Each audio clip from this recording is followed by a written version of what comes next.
ಕನ್ನಡ ಬೈಗುಳ ಓದು ಪುಸ್ತಕದ 12ನೆಯ ಅಧ್ಯಾಯ. ಬೈಯುವಿಕೆಯಲ್ಲಿ ಗಂಡಸು ಮತ್ತು ಹೆಂಗಸು.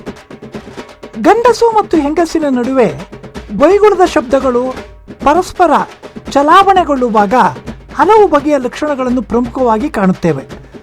ಗಂಡಸರನ್ನೇ ಉದ್ದೇಶಿಸಿದ ಬೈಗುಳಗಳು ಕಚ್ಚರ್ಕ, ಕ್ವಾಜ, ಮುಟ್ಟಾಳ, ಹೆಣಗ, ಕೂಮ. ಈ ಮೇಲ್ಕಂಡ ಬೈಗುಳ ಪದಗಳು ಸ್ತ್ರೀಲಿಂಗ ರೂಪದಲ್ಲಿ ದೊರೆಯುವುದಿಲ್ಲ. ಹೆಂಗಸರನ್ನೇ ಕುರಿತ ಬೈಗುಳಗಳು ಬಡ್ಡಿ, ಮುಂಡೆ, ರಂಡೆ, ಸೌತಿ, ಸೂಳೆ, ಬಂಜೆ, ನಾಯಕ್ಸಾನಿ. ಈ ಮೇಲ್ಕಂಡ ಬೈಗುಳ ಪದಗಳು ಪುಲ್ಲಿಂಗ ರೂಪದಲ್ಲಿ ದೊರೆಯುವುದಿಲ್ಲ. ಹೆಂಗಸರು ಮಾತ್ರ ಬಳಸುವ ಬೈಗುಳಗಳು ನಿನ್ನ ಬಾಯಿಗೆ ನನ್ನ ಗಲ್ಲೆ ಹಾಕ, ನಿನ್ನ ನೆತ್ತಿ ಮೇಲೆ ನನ್ನ ಮಾಸಿನ ಮಡಕೆ ಎತ್ತಾಕ. ಲಿಂಗ ಭೇದವಿಲ್ಲದೆ ಅನ್ವಯವಾಗುವ ಬೈಗುಳಗಳು ಹೆಂಗಸರಿಗೆ ಮತ್ತು ಗಂಡಸರಿಗೆ ಇಬ್ಬರಿಗೂ ಈ ಬೈಗುಳಗಳನ್ನು ಬಳಸುತ್ತಾರೆ. ಅನಿಷ್ಟದ್ದೇ, ಬಡ್ಡತ್ತದ್ದೇ, ಮುಂಡತ್ತದ್ದೇ, ಮುಂಡೇದೆ, ಮುದೇವಿ, ಮುಳ್ಳಿಕ್ಕೋದ್ದೆ, ಮುಸಂಡಿ, ಹಾಳುಬಸ್ತಿದೆ, ಚಿತ್ತೆ ಬೆದೆಗುಟ್ಟುದ್ದೆ. ಗಂಡಸರಿಗೆ ಅನ್ವಯವಾಗುವಂಥ ಬೈಗುಳದ ಪದಗಳು ಸ್ತ್ರೀವಾಚಕ ಪ್ರತ್ಯಯಗಳ ಜೊತೆಗೂಡಿ ಸ್ತ್ರೀಯರಿಗೂ ಅನ್ವಯವಾಗುತ್ತವೆ. ಅನ್ಕ, ಅನ್ಕಿ, ಅನ್ಯಕಾರ, ಅನ್ಯಕಾತಿ, ಚಾಡಿಕೋರ, ಚಾಡಿಕೋರಿ, ತಟ್ವಟ್ಗಾರ, ತಟ್ವಟ್ಗಾತಿ, ಗುಲಾಮ, ಗುಲಾಮ್ಗಿತ್ತಿ, ಹಾದ್ರಕೋರ, ಹಾದ್ರಗಿತ್ತಿ, ಧ್ವಂಸ್ಗಾಲ, ಧ್ವಂಸ್ಗಾಲಿ. ಯಾವುದೇ ಬೈಗುಳದ ಪದದ ಮುಂದೆ ನನ್ನ ಮಗ, ಬಡ್ಡಿ ಮಗ, ಸೂಳೆ ಮಗ, ಬೋಳಿ ಮಗ, ಮುಂಡೆ ಮಗ ಎಂದು ಮತ್ತೊಂದು ಬೈಗುಳದ ಪದವನ್ನು ಸೇರಿಸಿ ಹೇಳುವುದರಿಂದ ಅದು ಗಂಡಸರಿಗೆ ಅನ್ವಯವಾಗುತ್ತದೆ.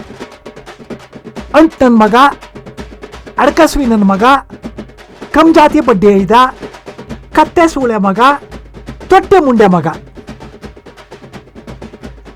ಯಾವುದೇ ಬೈಗುಳದ ಪದದ ಮುಂದೆ ನನ್ ಸೌತಿ, ಮುಂಡೆ, ರಂಡೆ, ಬಡ್ಡಿ, ಲೌಡಿ ಎಂದು ಮತ್ತೊಂದು ಬೈಗುಳದ ಪದವನ್ನು ಸೇರಿಸಿ ಹೇಳುವುದರಿಂದ ಅದು ಹೆಂಗಸರಿಗೆ ಅನ್ವಯವಾಗುತ್ತದೆ.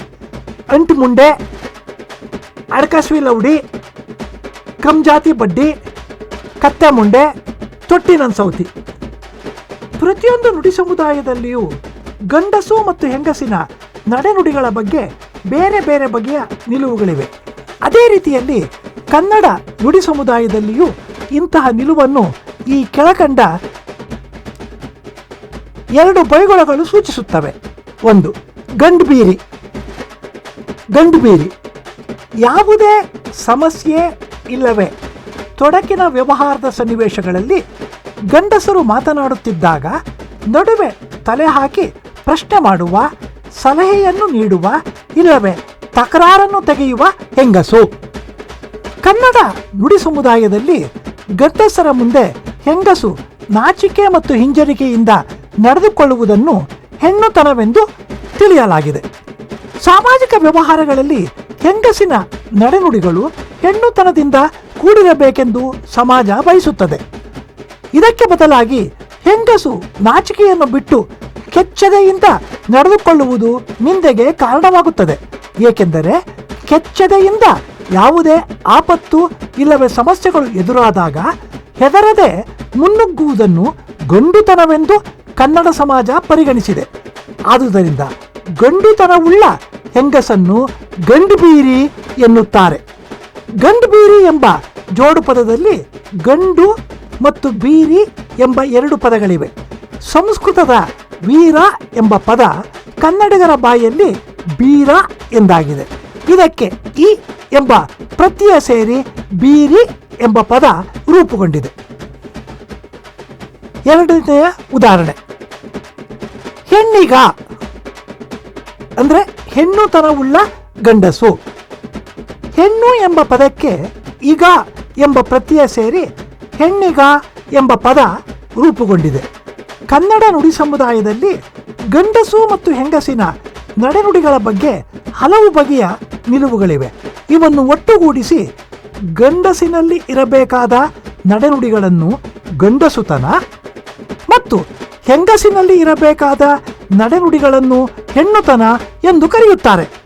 ಗಂಡಸಿಗೆ ಕೆಚ್ಚೆದೆಯುಳ್ಳ ಗಂಡಸುತನ ಮತ್ತು ಹೆಂಗಸಿಗೆ ಎಲ್ಲರ ಮುಂದೆ ಅಂಜುವ ಹಾಗೂ ನಾಚಿಕೆಯಿಂದ ತಲೆಬಾಗಿ ನಡೆಯುವ ಹೆಣ್ಣುತನವಿರಬೇಕೆಂಬುದು ಇಂಥ ನಿಲುವುಗಳಲ್ಲಿ ಒಂದಾಗಿದೆ.